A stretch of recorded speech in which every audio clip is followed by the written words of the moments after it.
So today I'm going to make a video talking about how to make a better video with the Sony ZV-E10. So at this moment we all have heard the news that Sony has came out with the latest version of Sony ZV-E10, which is the Mark II version. It has a brand new sensor, it can shoot 10-bit and also a lot of great stuff. But that doesn't mean our Sony ZV-E10 Mark I has been obsolete and it's not good anymore. It is still good and amazing. So by the end of this video, you are going to learn how to use this camera properly to produce good and amazing video quality. So the first thing we are going to talk about is to ensure that our Sony ZV-E10 is at the best setting it currently is, which is at the file format of XAVCS, and also the record setting is going to be 25 or 24 frames per second and also 100 megabytes. You might want to avoid shooting in 30 frames per second in 4K because there is a slight crop of 1.2 times crop. So if you want to maximize your image quality, try to shoot in 24 frames or 25 frames per second. Let me demonstrate an example of shooting in 1080p and also 4K. The difference is quite huge. I mean, the sharpness and the clarity of the image quality is really different. So a quick demonstrate, this is the 1080p. I'm shooting at 1080p, 25 frames per second. See my face details and compare with 4K. This is the 4K. I believe my face is going to be much more detailed and it has much more clarity. I mean.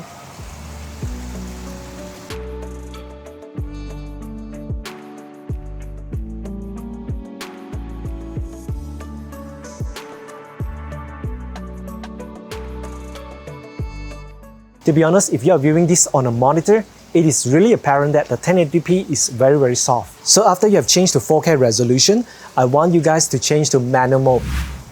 Because on manual mode, you will be able to learn all the settings. So here, this is the manual mode.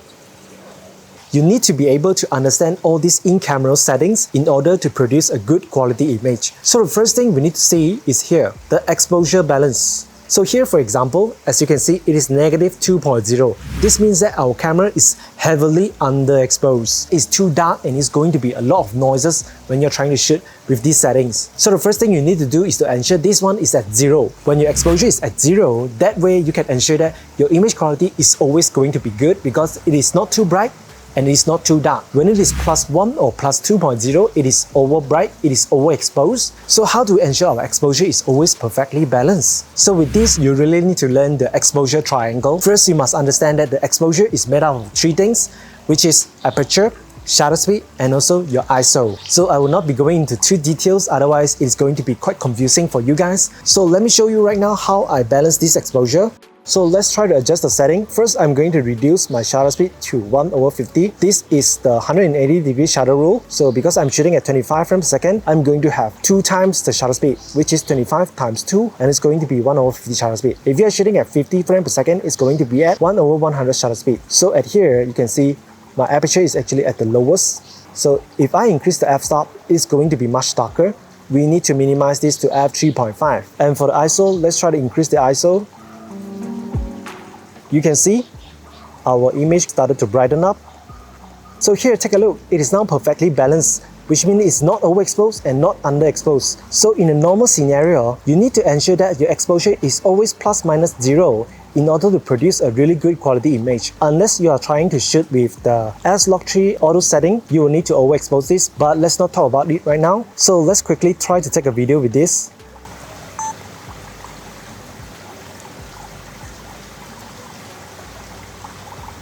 So as you can see here, it is actually quite perfectly balanced. The exposure is nice, ±0. The quality is good. So if you try to pan up, you can see our meter actually has a plus and positive 0.7. This is because of the sky.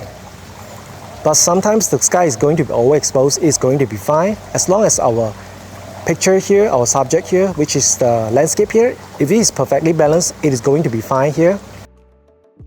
The second thing you need to ensure is your white balance. You need to ensure you are in a correct white balance. For example, here is actually quite cloudy. If I use daylight, it will appear to be very blue.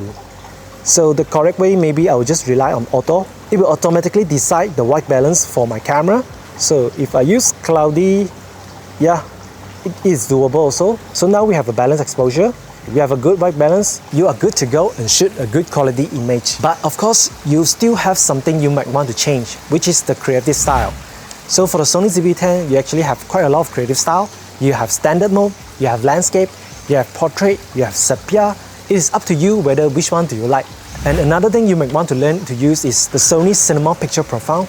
You have PP1 until PP10. So most of the time we are just going to use the PP10, which is the HLG3, and also PP7, which is the S-Log2. Alright guys, so right now you might have noticed that if you are trying to shoot a better video with the Sony ZV-E10, the only way is to overcome the weakness of this camera. So this camera has quite a few weaknesses. The first one is going to be the 1080p is really soft. So the only way to overcome this is to switch to 4K. And the second thing is that this camera is really bad on stabilization. Almost everybody is going to complain that the stabilization is really crap.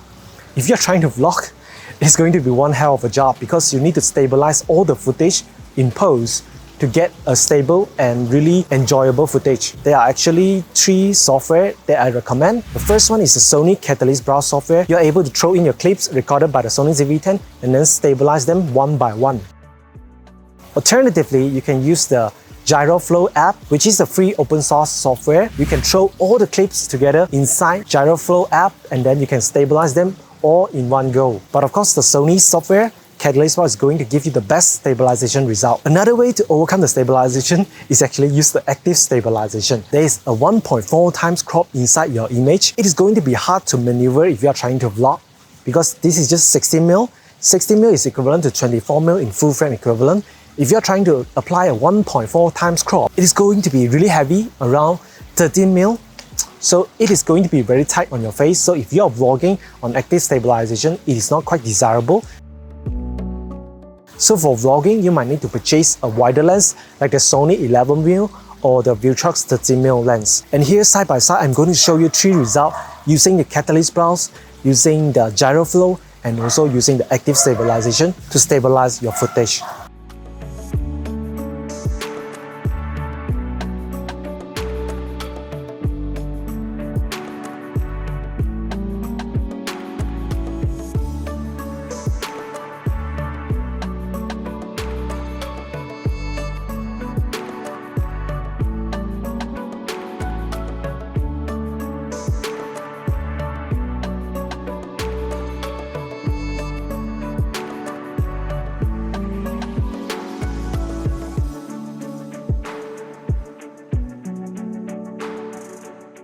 And for the Sony ZV-E10, actually, it has a quite significant rolling shutter. Rolling shutter will happen when you try to pan your camera really fast. You can see that the image started to bend like this. This is because the readout from the sensor is quite slow. The only solution to this is try to pan slow and steady and do not pan so fast. This will be quite significant when you are using 50mm or 35mm. Another weakness, well, I will not say it's a weakness, but a limitation. This camera can only shoot up to 8-bit 420, which means that it cannot shoot 10-bit 422. Like those latest cameras, like the Sony ZV-E10 Mark II and the Sony a6700, they all can shoot 10-bit. But there's not really a very big issue because you can still do some color grading on it. Like here, I'm shooting on Sony a70C. I can still do some color grading on it and it still looks good and doesn't really disappoint me at all.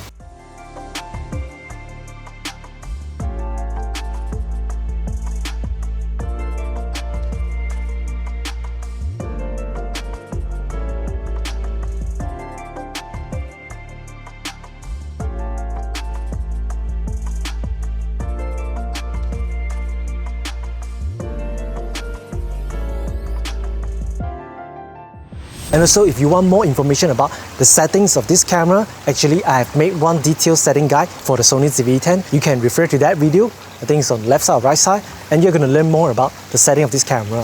So as you can see right now, it is starting to get dark. I'm going to demonstrate how to shoot a better video in a low light situation. Right now, I'm actually in my room. This is my studio room.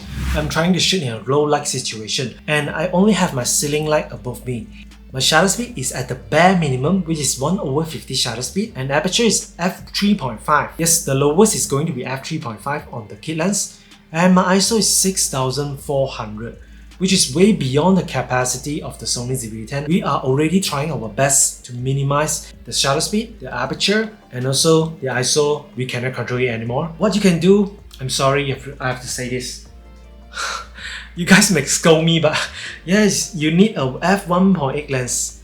So what I have here is a Yongnuo 16mm f1.8 lens. So let me try to use f1.8 for you guys to see. As you guys can see, this is the same focal length. I'm at f3.5. Let's lower down the aperture. This is 2.8. And this is 1.8. As you guys can see, my ISO now is at 3200 as compared to the 6400, which is significantly better, I guess. So do you see less noise inside the image? If you guys don't want to buy a new lens, another choice is try to add a light. Right now I'm at f3.5. As you can see, my ISO is at 3200 and also 4000. Is there really much noise on my face right now? If you are planning to shoot in low light situations, all you need to remember is that you need to adjust lowest amount of aperture. Your shutter speed must stay at 1/50 or 1/60. You need to get either a key light and some sort of light towards your face. Alright guys, so that is all for today. How to make a good video with the Sony ZV-E10. I mean not good, but better video. Sometimes auto mode is just not desirable for all sort of situations. If you are going to filming in the dark, try not to use auto mode, use manual mode, try to learn it. It is going to give you a better result. Now I'm going to go back inside and edit this video. So thank you so much for watching. I will see you in the next video. Bye bye.